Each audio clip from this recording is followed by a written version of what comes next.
যদি তার সাথে কথা বলে তাহলে জিবরীলের হাতের স্পর্শ পাওয়ার কারণে ওই মানুষটা হৃদয়টা মৃত্যুর আগ পর্যন্ত নরম হয়ে যাবে।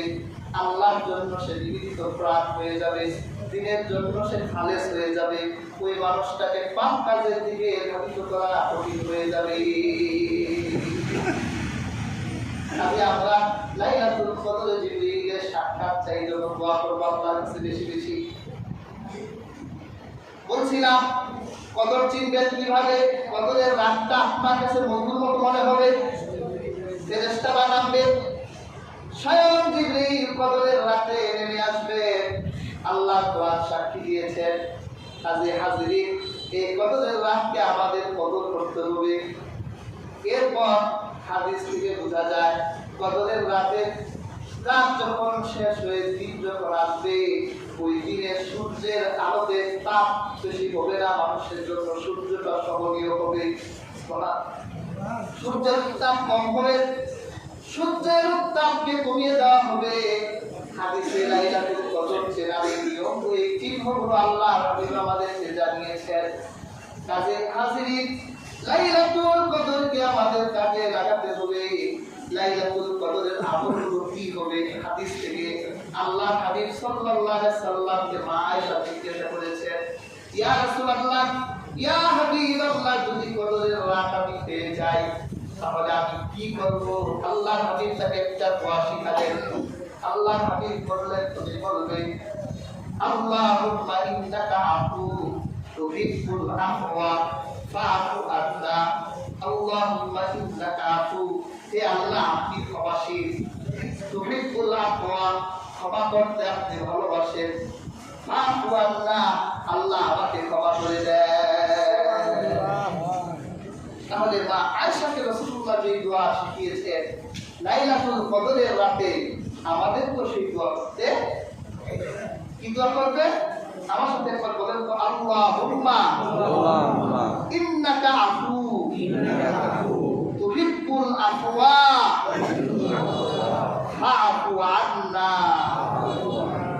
হে আল্লাহ আপনি ক্ষমাশীল,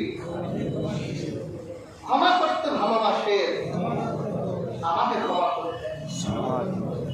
এই দোয়াটা আপনি এখন শেষ দশকে বেশি বেশি দোয়াটাই করবেন, আল্লাহ আপনি ক্ষমাশীল, আমারে ক্ষমা করেন, আপনি ক্ষমা করতে ভালোবাসেন। আর আরবি জানলে আরবিতে বলবেন আল্লাহুম্মা ইন্নাকা আফু তুহিব্বুল আফওয়া ফাআফু আন্না। তাহলে বেশি বেশি কদরের রাতে দোয়া করতে হবে, অধিক পরিমাণ দোয়ায় থাকবে, মুনাজাতে থাকবে, রোনাজারিতে থাকবে, তওবার মধ্যে থাকবে, আল্লাহকে বেশি বেশি ডাকতে থাকবে। এরপর হাজিরিন, যেহেতু লাইলাতুল কদরের দাম হয়েছে কোরআনের কারণে, কোরআন নাযিল হওয়ার কারণে, এজন্য লাইলাতুল কদরে কোরআনের তেলাওয়াত করবেন বেশি বেশি বেশি। কি করতে হবে? কোরআন পড়তে হবে। এখন যারা কোরআন পড়তে জানেন না তারা কি করবেন? কোরআনের যে সূরাগুলো জানেন এই সূরাগুলো বেশি বেশি পড়বেন, সূরা ফাতিহাটা বেশি পড়বেন। এটা তো কোরআনের বাইরে না, এটা তো কোরআন। আপনি সূরা ফাতিহা বেশি বেশি পড়েন। আলহামদুলিল্লাহি রাব্বিল আলামিন আর রাহমানির রহিম মালিকি ইয়াউমিদ্দিন ইয়্যাকা না'বুদু ওয়া ইয়্যাকা নাস্তাঈন ইহদিনাস সিরাতাল মুস্তাকিম সিরাতাল লাযীনা আন'আমতা আলাইহিম গায়রিল মাগদুবি আলাইহিম ওয়ালাদ-দাল্লিন। বেশি বেশি আপনি সূরা ফাতিহাই পড়েন, কারণ এটা উম্মুল কুরআন, কোরআনের মা। রাসূলুল্লাহ বলেছেন সূরা ফাতিহা হচ্ছে উম্মুল কুরআন, কোরআনের মা। আপনি কোরআনের মা কি বেশি বেশি পড়ে। আল্লাহর হাবিব বলেন, যে ব্যক্তি তিনবার ইমানের সাথে ইসলাম ক্লাস করবে, কুরআন আল্লাহ সূরা পড়বে, আল্লাহ পাক তার আমলনামায় প্রথমে সওয়াব দিয়ে দিবেন। তাহলে আপনি লাইলাতুল কদর রমজানের শেষ দশকে কোরআন পড়তে জানেন না, সূরা ইখলাসটাই বেশি বেশি পড়েন। এইভাবে আপনার কাছে কোরআনের যে সূরা জানা আছে ওই সূরাটাই আপনি বেশি বেশি পড়েন, আল্লাহ পাক আপনার আমলনামায় কোরআন তেলাওয়াতের সওয়াব দিয়ে দিবেন। তাহলে কোরআনের তেলাওয়াত কদরের রাতে বেশি বেশি করতে হবে। আর নফল নামাজ পড়বেন বেশি বেশি।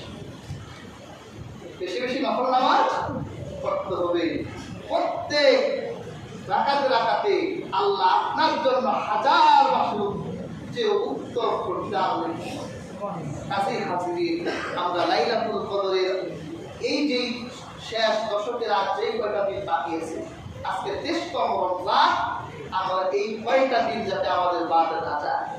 আমরা যারা নামাজ ছেড়ে দিয়েছিলাম রমজানের কোনো এক সপ্তাহ পরে, এরপর আর নামাজের ঘরে কাছে আসি নাই, আবার একটা ইরাদা করে যে আমরা মাফ পেতে চাই, আবার আপনারা শুরু করে। মসজিদগুলো আসরের সময় দেখতাম ভরে যেত, জোহরে ভরে যেত, ফজরে ভরে যেত, আবার আগামী আজকের এই আসর থেকে যে রেখে আবার দেখা যায় যে আপনাদের উপস্থিতি আবার দেখা যাচ্ছে, আপনারা আবার আল্লাহর রহমতের ভিতরে চলে এসেছেন।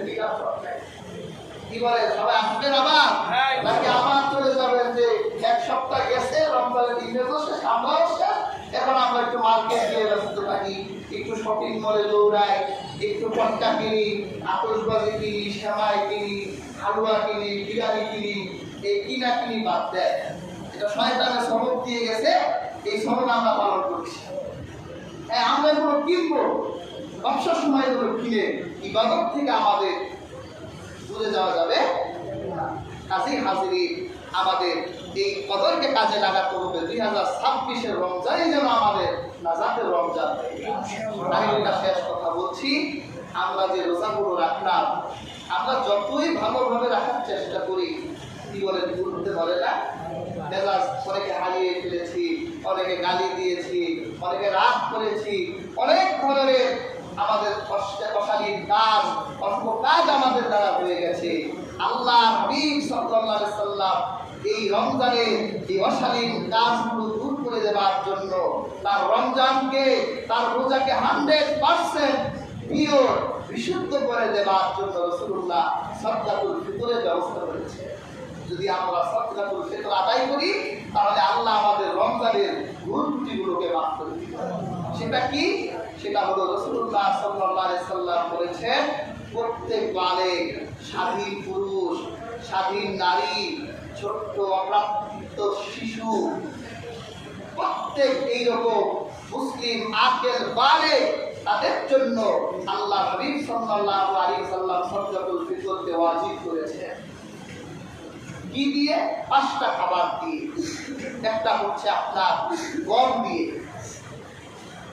গম কতটুকু? এটা হানাফি মাযহাবের মতে নিসফে সা, অর্ধ সা। সাটাকে বলে, সা হচ্ছে আরবের একটা পরিমাপ যন্ত্র। যেমন আমাদের দেশে দেখবেন, আমাদের মা বোনদের কাছে এখন অনেকে সের ব্যবহার করে, চাল রান্নার সময় একটা সের ব্যবহার করে না, এরকম সের মতে একটা পরিমাপ যন্ত্র। হানাফিদের মতে 2 হাত একত্রিত করে 4 অঞ্জলি উঠালে যতটুকু হয় এটাকে 1 সা বলে। আল্লাহ হাবিব বলে, তোমরা গম অর্ধ সা, অর্থ হচ্ছে 1 কেজি 650 গ্রাম গমের আটার যে দাম, আপনি গমের আটাও দিতে পারেন। হানাফিদের মতে এটার বিনিময়ে টাকাও আপনি দিতে পারেন। আমরা টাকা দেওয়াকে বেশি উত্তম মনে করি, কারণ সবাই যদি গম দেয়, একটা মানুষের গম লাগবে ঘরে 2-3 দিন সে খাবে, তার 3 কেজি গম হলেই হয়। এখন আপনি ধর 10 কেজি গম দিচ্ছে, তার বাচ্চার একটা পোশাকের দরকার, টাকা নাই, সে পোশাক কিনতে পারবো না। এই জন্য আমরা বলি যে আপনি টাকাও দিতে পারেন, এটা আটাই হবে। কাজী হাজিরিন, 1 কেজি 650 গ্রাম আটার যে গমের আটার যে দাম প্রায় 110 টাকার মতো, এটা সর্বনিম্ন।